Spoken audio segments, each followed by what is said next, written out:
Hello and welcome to the LLG Grapevine podcast. You're listening to Deborah Evans, Chief Executive at LLG, and Dennis Hall, LLG Bulletin Editor.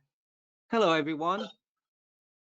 So what's happening at LLG, I hear you ask? Well, like many of you out there, we have a lot on. So I can't wait for the spring conference in Birmingham on the 9th of June, an opportunity to breathe, sit back and listen to some inspirational content, update your legal knowledge and focus on your own well-being.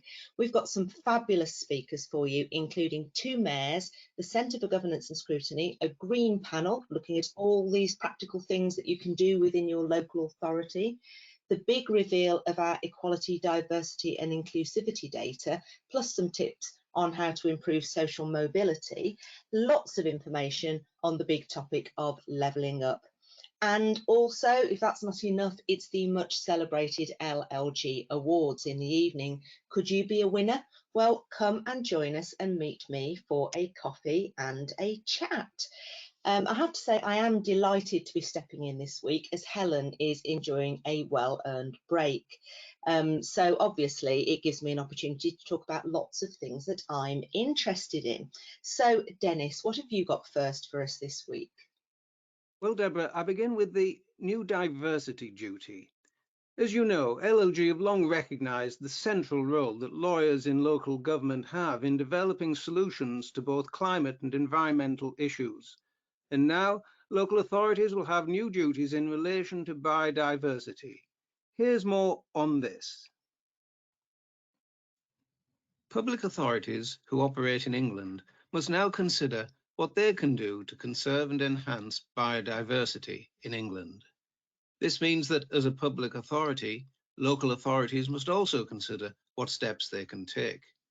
They are required to agree policies and specific objectives and deliver on those policies and achieve those stated objectives within a set time limit.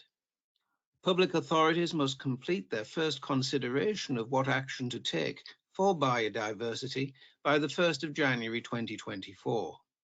The time frame for taking action is limited to 5 years, and authorities can reconsider their actions quarterly, annually, or every 5 years. Now, irrespective of what government has now announced, most local authorities already have significant policy commitments that relate to biodiversity considerations in their areas. Often, there are existing policies relating to local nature strategies, species conservation strategies, and of course, protected site strategies. Now, the new biodiversity duty will have to inform and, if necessary, modify any such existing policies, which usually are in place to support the planning system in their area. Now, here's a question for environmental lawyers. What impact do you think that the new biodiversity duty will have on your authority? Let us know on the LLG website forum page. Deborah. Now, next, I have a personal interest in a topic that appeared in the Law Society Gazette and caught my eye. Billable hours are in the news. Now, I know from my own research back in the 1990s that the states, for example, at the time were quoting for legal services far more often than we were in the UK. And at that point, the UK was still behind the curve. Now you're asking, is that the case today? Well, a culture of achieving high billable hours at all costs and a lack of flexibility in working practices is holding the legal sector back from embracing diversity, a new study in the Law Society Gazette has found. Research from the Law Society Gazette, as detailed by the Legal Services Board, found evidence of inequality and inequity in the profession, with certain features, traditions and practices holding back efforts to create a more inclusive environment. The oversight regulator interviewed 30 professionals from underrepresented groups trying to get into or already within the legal profession. Lawyers described a culture of working long hours to achieve certain billable hours, which might exclude some groups, and working in outdated and inaccessible physical environments. New entrants to the law shared their experiences of less prestigious universities being left off drop-down lists on application portals and an expectation to show a record of unpaid work experience despite working while studying or having caring responsibilities. Some said they were denied flexible working requests to help them manage health conditions, or that they were required to take annual leave to attend medical appointments. The LSB said practices shown in the study showed examples of systematic barriers that require a change of mindset and culture across the profession, as well as practices and policies that support inclusion.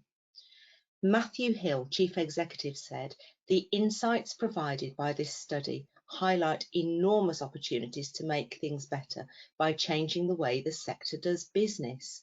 We hope anyone serious about inclusion in the legal services sector will use the research to tackle the barriers that lawyers face every day. Dennis, back to you. What's next? Well, my next topic is late night licensing. Sausage rolls and goujons have been flying in a dispute between Westminster Council and Greggs about late night opening in Leicester Square. It was even a topic on Have I Got News for You? Here's more on this.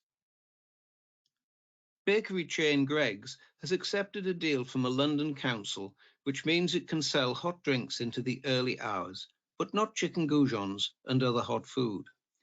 Greggs opened its flagship Leicester Square store on the 18th of July. It operates 24 hours a day selling pastries and sausage rolls, which are not considered hot food. The Newcastle-based company cannot sell hot food between the hours of 11 p.m. and 5 a.m. without a license, which they applied for under the Licensing Act 2003 in May last year. This would allow the sale of products such as bacon sandwiches, chicken goujons, and potato wedges, which are partially cooked in shops. I hope listeners don't mind all this talk of food, by the way.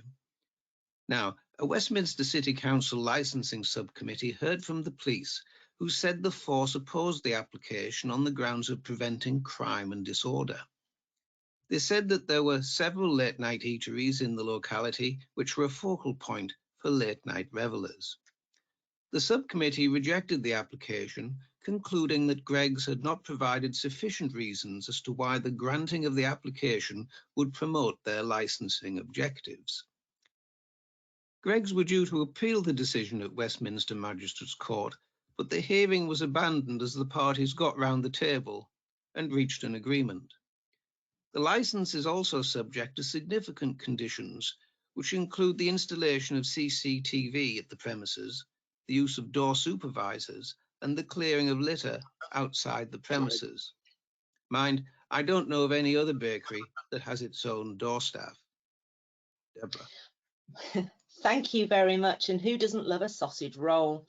Now, my next item is one that I know you've covered previously, but it is important because evidence is now just emerging that voter ID rules did in fact prevent large numbers from voting at the last elections.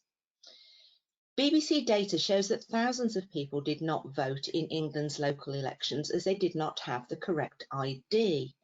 Information from 160 of the 230 councils where polls were held this year shows that over 26,000 voters were initially denied ballot papers at polling stations.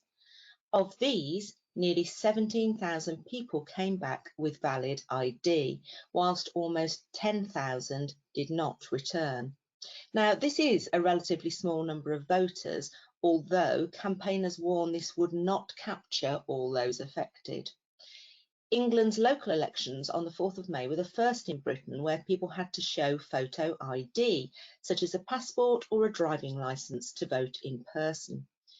The impact of the rule is being closely watched ahead of the next general election, expected to be held in 2024, when it will also be in force. The Electoral Commission, the elections watchdog, is also collecting data from councils and expects to publish an initial analysis of the policy next month. But some local authorities have begun to discuss headline figures on the number of voters turned away, which has been collated by the BBC. A fuller picture on the impact of the requirement will take a while to emerge as more information comes in.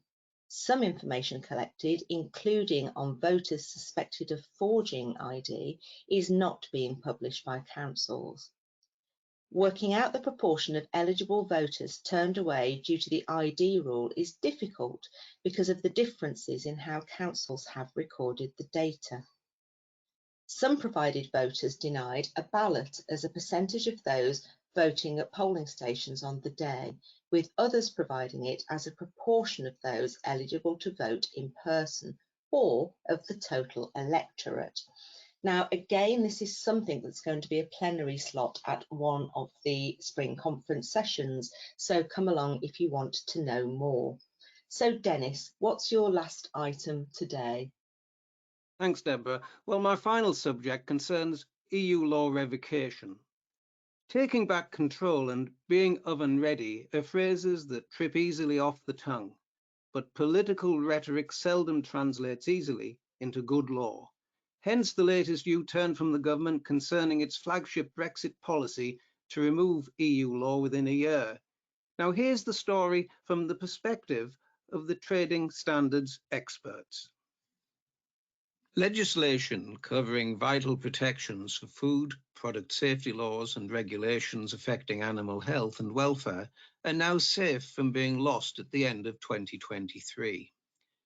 The Chartered Trading Standards Institute has welcomed the decision to scrap the sunset provisions for most EU-derived legislation, but has expressed concern at how close to the wire the potential loss of vital consumer protections actually came.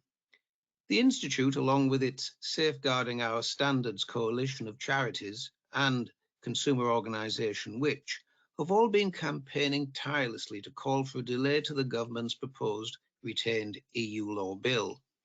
They urged the government to change tack last year, with more than 90% of members calling for the government to delay the introduction of the bill, citing product safety and food safety as areas of particular concern. The Institute is now pleased that the government has listened to the voices of key stakeholders representing consumers and businesses and welcomed the adoption of a more phased approach. A spokesperson for the Trading Standards Institute said, "The government needs to take the time to consult with stakeholders to properly assess what can be revoked from EU law and what changes need to be made to ensure we don't risk undermining important consumer protection laws, and that we have a robust system that meets the needs of the modern day." The Institute, along with Which, had tabled a number of amendments to clauses in a bid to protect vital safety protections from falling through the cracks. The amendments sparked debates that the government just could not ignore. Part of the government's announcement was that 600 laws would be revoked on the 31st of December 2023.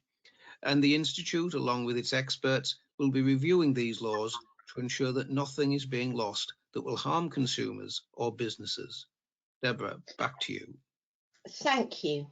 Now, I used to be a trading standards officer, so again, of particular interest. You can read more on the items discussed today and many more besides by going to the bulletin number 20 available on the LLG website now. So it's goodbye from me. And the same from me too. And thank you for listening. See you at the spring conference.